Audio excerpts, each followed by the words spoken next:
The Lord be with you. I'm Deacon Keith Fournier, and our first reading is taken from the book of Tobit. When the wedding feast was over, Tobit called his son Tobias and said, "My son, you ought to think about paying the amount due to your fellow traveler. Give him more than the figure agreed on." So Tobias called his companion and said, "Take half of what you brought back in payment for all you have done, and go in peace." Then Raphael took them both aside and said, "Bless God. Utter his praise before all the living for the favor he has shown you. Bless and extol his name. Proclaim before all people the deeds of God as they deserve, and never tire of giving him thanks. It is right to keep the secret of a king, yet right to reveal and publish the works of God as they deserve. Do what is good, and no evil can befall you. Prayer with fasting and alms with uprightness are better than riches with iniquity. Better to practice almsgiving than to hoard up gold.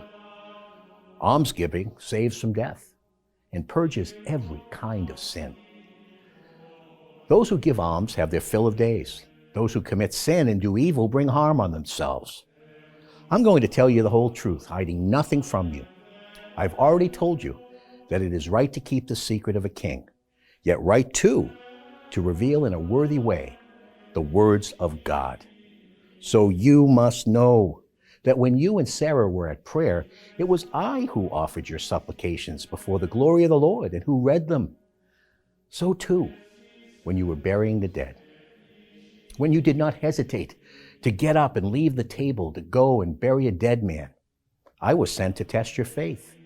And at the same time, God sent me to heal you and your daughter-in-law, Sarah.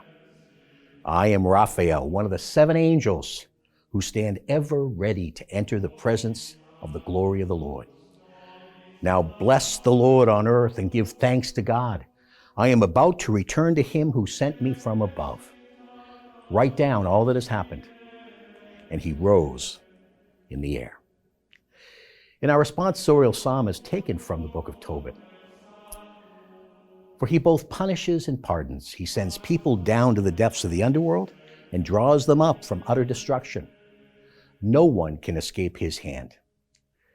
If you return to him with all your heart and all your soul, behaving honestly towards him, then he will return to you and hide his face from you no longer. Consider how well he has treated you and loudly give him thanks. Bless the Lord of justice and extol the King of the ages.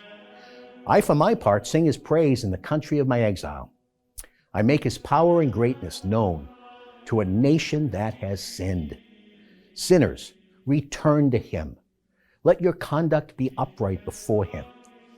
Perhaps he will be gracious to you and take pity on you.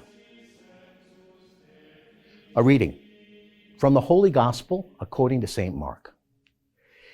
In his teaching, he said, "Beware of the scribes who like to walk about in long robes, to be greeted respectfully in the market squares, to take the front seats in the synagogues and the places of honor at banquets.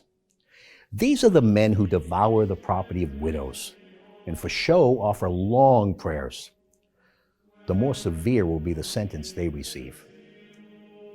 He sat down opposite the treasury and watched the people putting money into the treasury, and many of the rich put in a great deal. A poor widow came and put in 2 small coins, the equivalent of a penny. Then he called his disciples and said to them, "In truth I tell you, this poor widow has put more in than all who have contributed to the treasury. For they've all put in money they could spare. But she, in her poverty, has put in everything she possessed, all she had to live on." The Gospel of the Lord.